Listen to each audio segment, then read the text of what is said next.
Hello there guys, what is going on? Daniel Charles back here again. We've got a lot to speak about and I think real positive stuff. Firstly, I do have to say I now have deep sympathy and understanding for international fans and what they have to go through to watch Chelsea games. Because I didn't even stay up for the Chelsea game against Liverpool, which was a 4:30 kickoff UK time, which meant in Australia here in Sydney, that was about 1:30 in the morning. So I didn't even survive to go through that. So credit to fans who stay out and wake up at silly times and are probably exhausted the next day. But it's real positive and on both fronts really. Firstly, what we saw against Liverpool at Stamford Bridge on Sunday afternoon, and then also Moises Caicedo, the news we'd all been waiting for, Chelsea reaching an agreement with Brighton, 150 million to sign Moises Caicedo. So we'll get to both things. So again, apologies for silly UK time in terms of when I upload this, which will be middle of the UK night, early morning here, or sorry, midday-ish here in Australia.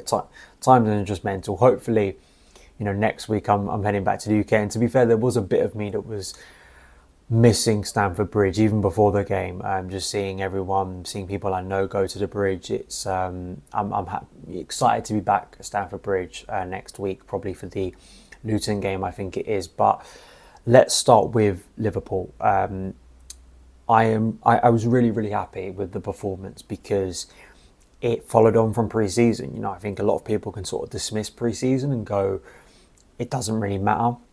Sometimes that's the case. Sometimes you can have a good pre-season and some teams maybe go into competitive stuff and get exposed. But what I liked was I spoke about the consistency in performance throughout pre-season, and I think that very much followed into a game against a high-level opponent. I think the most intriguing thing was giving a start to Axel Disasi, which paid off given his equaliser. But also the move to a back three, because we hadn't done that throughout pre-season. Pochettino had been very sort of steadfast on the 4-2-3-1 and 4-3-3. But it shows his flexibility as head coach. And I think to say it fully worked is probably a little bit too much, because there were times when Chelsea were exposed. They were taking a few more risks. But again, I think there is that balance to be had, and it is the opening game of the season. And obviously you balance that out with the injuries that Chelsea have, not only in attack with someone like Christopher Nkunku, but Trevor Chalobah out injured, Wesley Fofana, Benoit Badiashile, players who you feel like could have or will take an integral part in Chelsea's team. I feel like both halves were quite similar in the sense that Liverpool started off quite strong, but then Chelsea came back into it. I still feel like Chelsea's best period in the game was before half time, even though there were some good moments in the second half.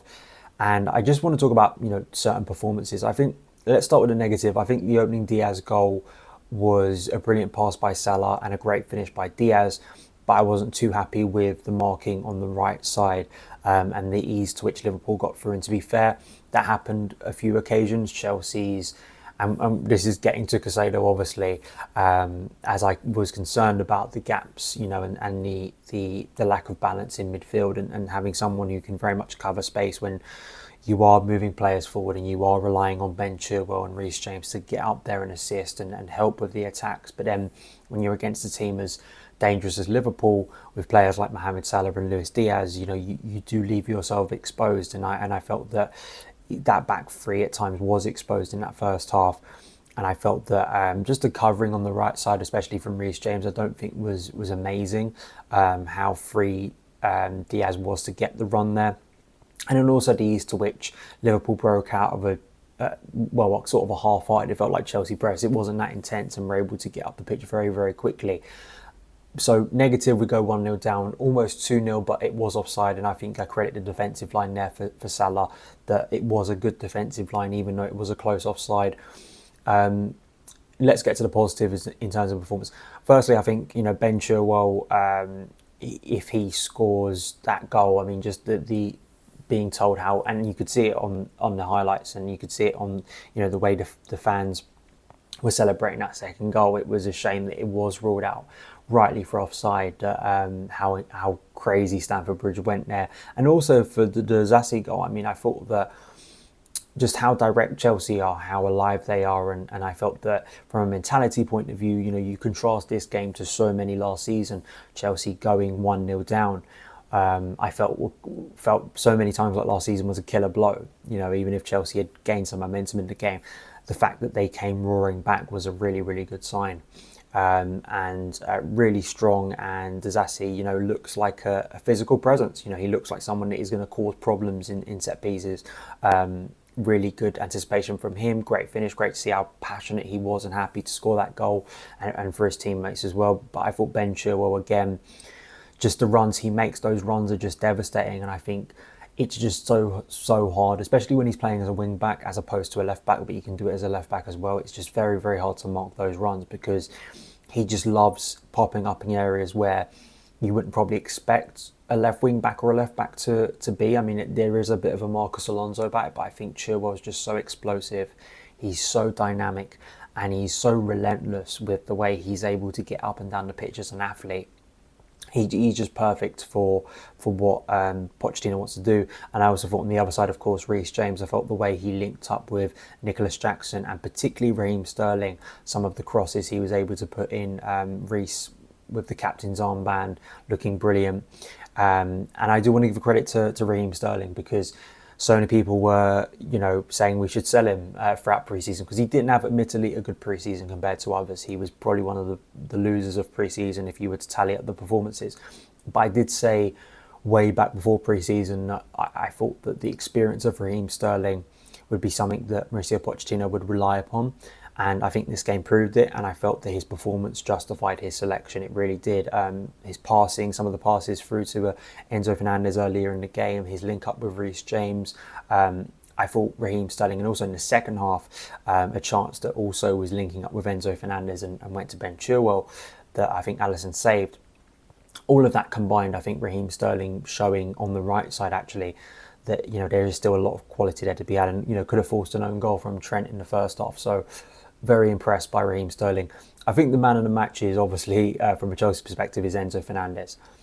I think this is twofold for me. Number one, it's what the player offers, and as an 8 or as a more advanced midfielder with that 8 on the back of his shirt this season, how he could very much impact the game. The way he thread the pass through to Ben Chilwell, just his ability to dictate the play, his ability to wriggle out of tight areas, his control, that ball seems to stick on his boot. And we saw glimpses of it last season, we really did, but it brings it back to the point that no one really cares about the fee if the player is brilliant. And it looks like Chelsea have done well to invest on one of the best midfielders probably in European football over the next 5-6 years, and hopefully longer for Chelsea. And again, it just gets you very excited for what that partnership in central midfield could look like, with him having the licence to roam up a little bit more. And I do want to give some credit to Conor Gallagher, because although in the first half Chelsea were exposed, I think Gallagher got better as the game went on.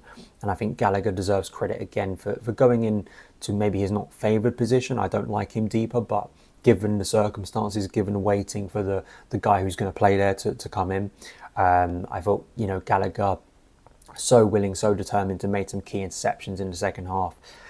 All round, I think Pochettino should rightly, and I think Chelsea fans should be rightly happy with this performance and for what is to come. Nicholas Jackson, I just want to mention him as well. Should have at least got the shot on target before half time, that ball in from Reece James.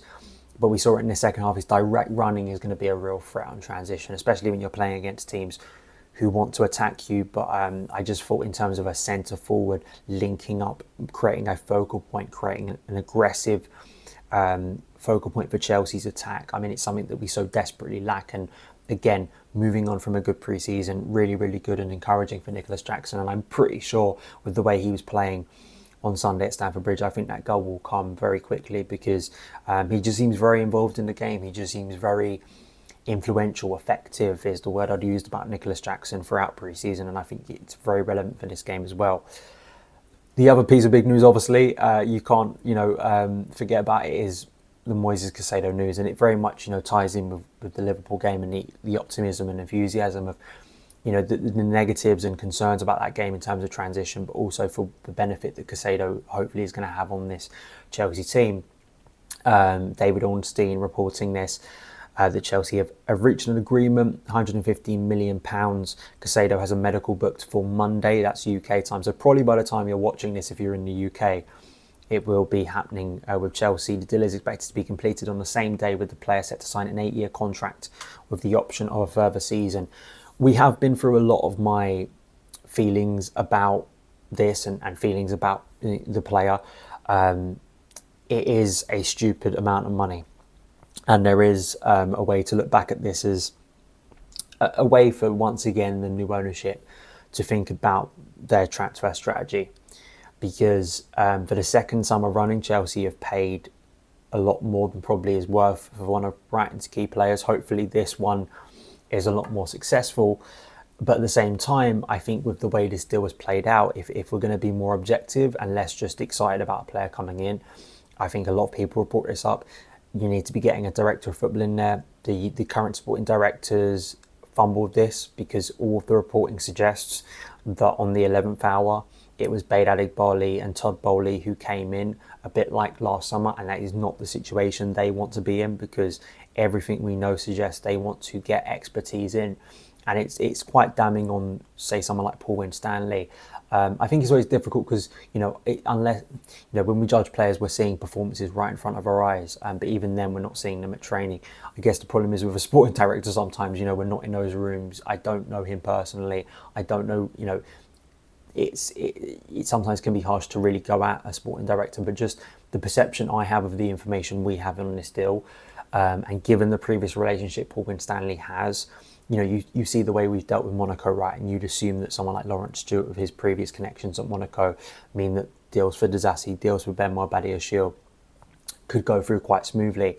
That hasn't been the case with Moises Caicedo. I'm not saying it's an easy deal, but the fact that Chelsea have ended up having to pay 25 million more, or whatever it is, to get this player over the line, given how quickly it looked like it could have gone in the other direction to Liverpool, is not a good look.